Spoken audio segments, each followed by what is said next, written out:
Oui, shalom, que Dieu bénisse. Je voulais juste parler d'une chose que William Branham répète souvent. Il sait que c'est l'arme du diable, les dénominations et les organisations.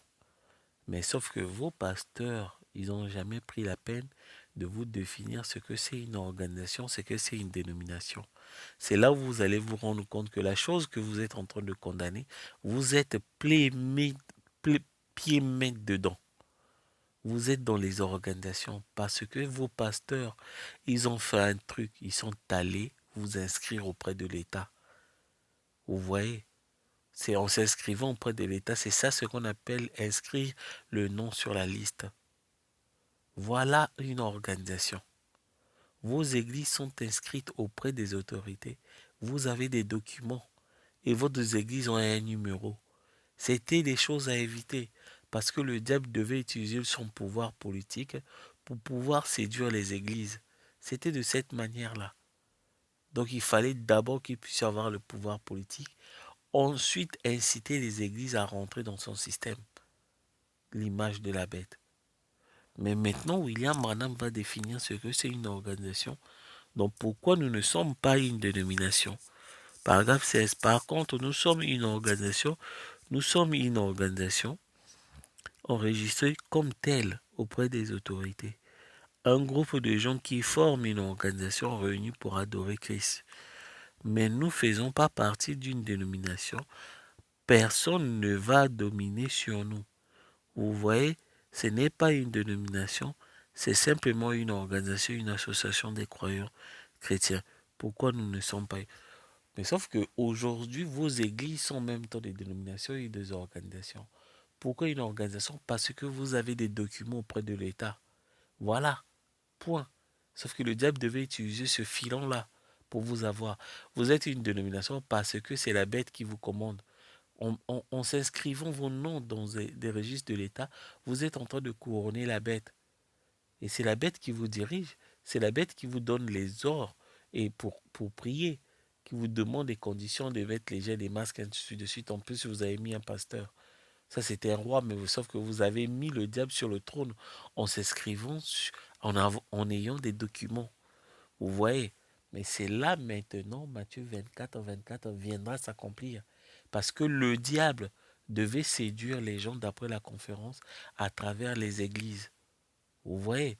Quand on dit Matthieu 24, 24, c'est pas de la blague. Matthieu 24, 24, ce sont des prophètes, ces faux prophètes, ces faux oies.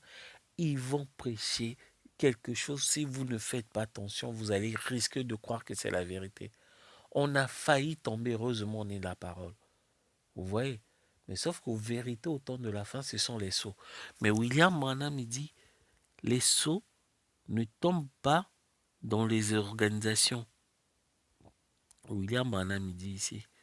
Donc, essayez de rendre un service à Dieu sans que ce soit la volonté de Dieu, paragraphe 312.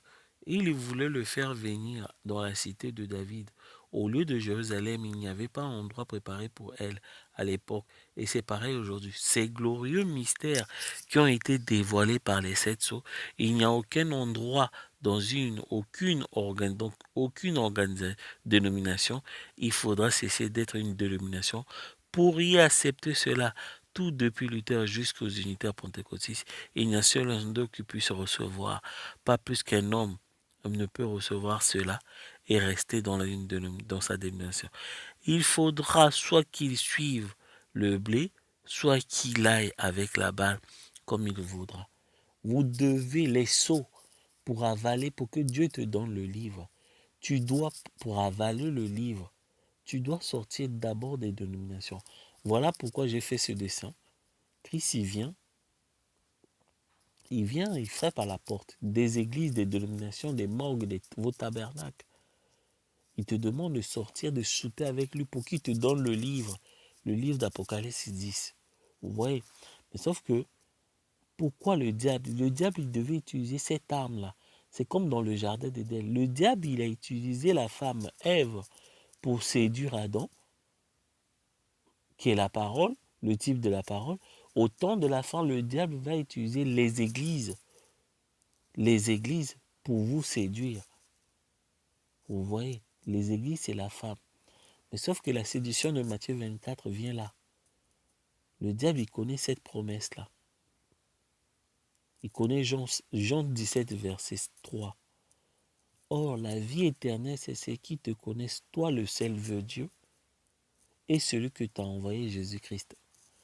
Voilà, ça va venir de là. Mais qu'est-ce que le diable fait? Il sait que si les gens connaissent Dieu, ils connaissent l'envoyé de Dieu qui est Élie de Malachie 4. Ils auront la vie éternelle. Et le diable, à travers ces faux pasteurs-là, ils nous ont dit un truc que Élie de Malachie 4, c'est lui.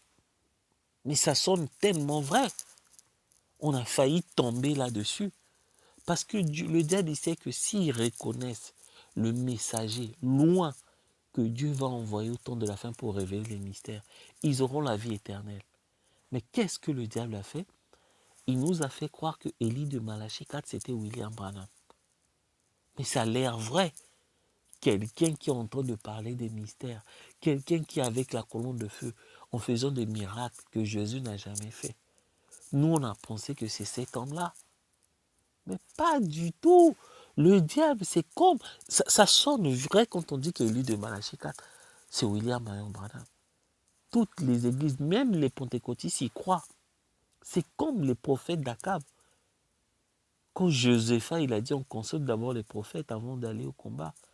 Ils ont appelé les prophètes d'Akab. Tous, ils ont prophétisé en disant que l'Éternel, on va prendre ce pays. L'Éternel ne permet pas que ces incirconcis puissent manger le fruit sur des terres, des fruits sortis des terres que l'Éternel nous a données. Mais ça sonne juste que l'Éternel veut prendre les terres qu'il a données à Israël.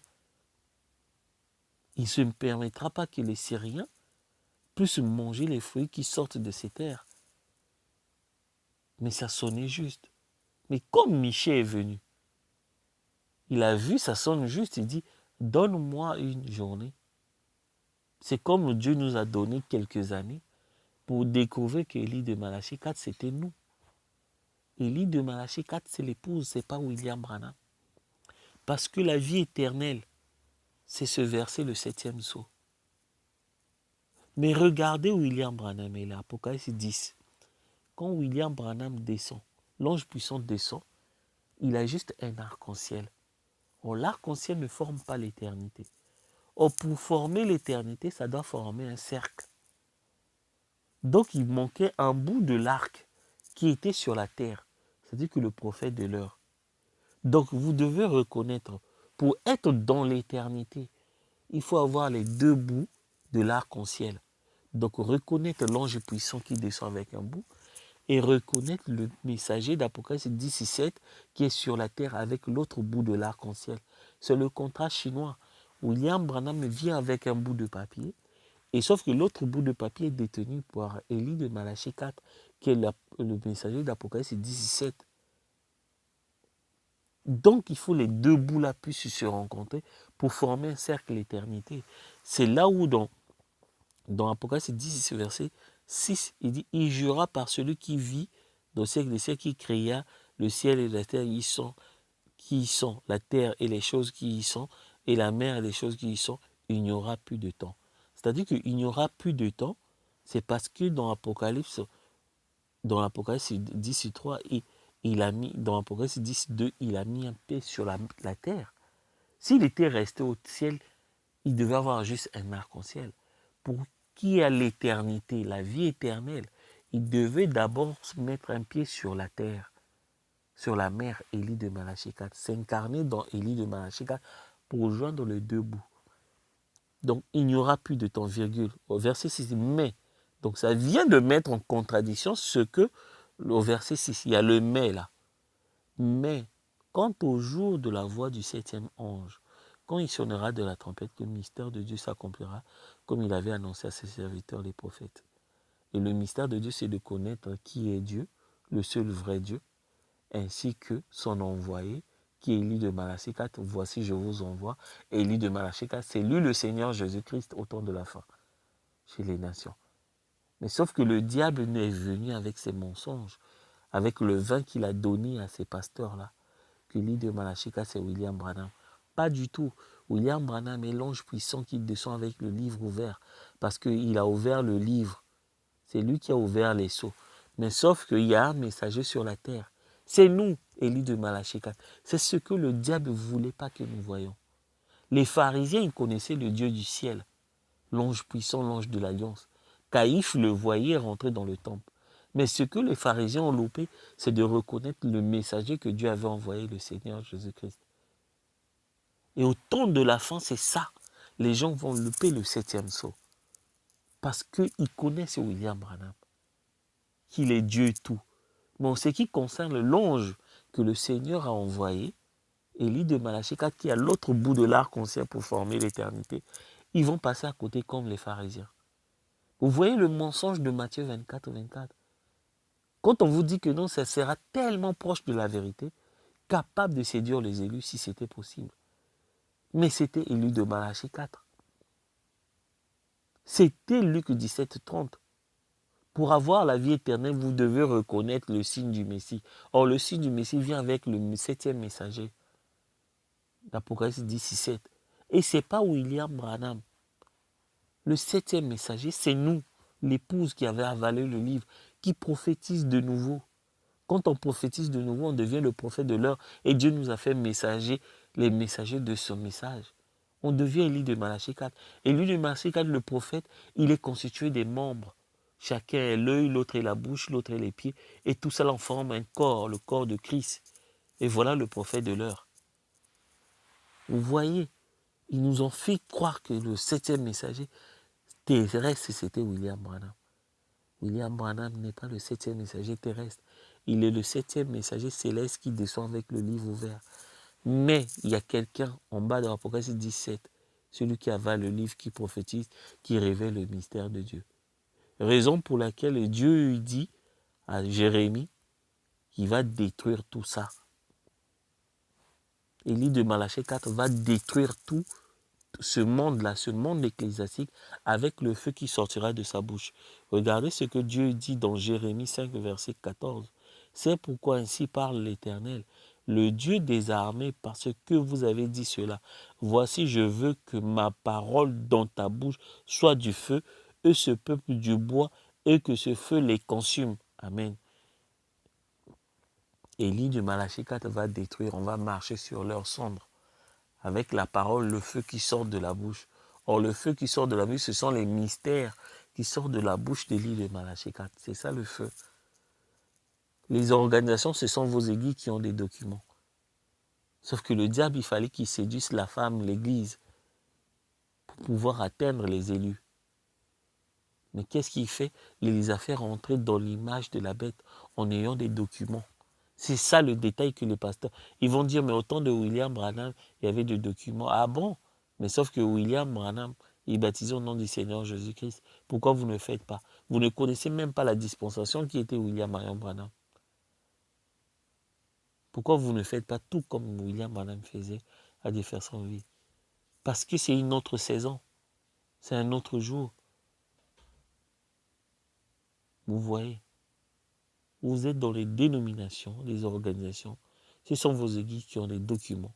Le fait d'aller apprendre les documents, c'est la séduction de la bête. C'est ça que vous couronnez un roi. La bête, c'est en ayant les documents de l'État. C'est ce que vos pasteurs vous. Donc vous êtes en plein dedans. Les choses que vous êtes en train de condamner, vous êtes en plein dedans. Et c'est là où les anges du mensonge viendront. Ils vont vous mettre les mensonges dans votre bouche. Et vous allez dire des choses contraires à la parole de l'heure. Et comme que William Branham est le 7e messager. Pas du tout. Terrestre. Élie de Malachie. Il fallait reconnaître Élie de Malachie 4. La vie éternelle est là-dedans. Reconnaître le 7e messager terrestre. Pas seulement une partie. Parce qu'il y a les soi-disant croyants, ils ont reconnu Dieu William Marion Branham, mais ils n'ont pas reconnu celui qui l'a envoyé, Élie de Malachie 4, qui est le Seigneur Jésus-Christ. C'était nous. Le Messie des nations, c'est l'épouse. C'est nous. Le oint des nations, c'est nous. L'envoyé des nations, c'est nous l'épouse. Que toute la terre supérieure la venue des fils de Dieu au pluriel. Or, l'ensemble de ces fils de Dieu-là forment l'Église, le corps de Christ. Ils forment le messager de l'heure. Que la gloire, l'honneur reviennent à Elohim William Branham. Amen.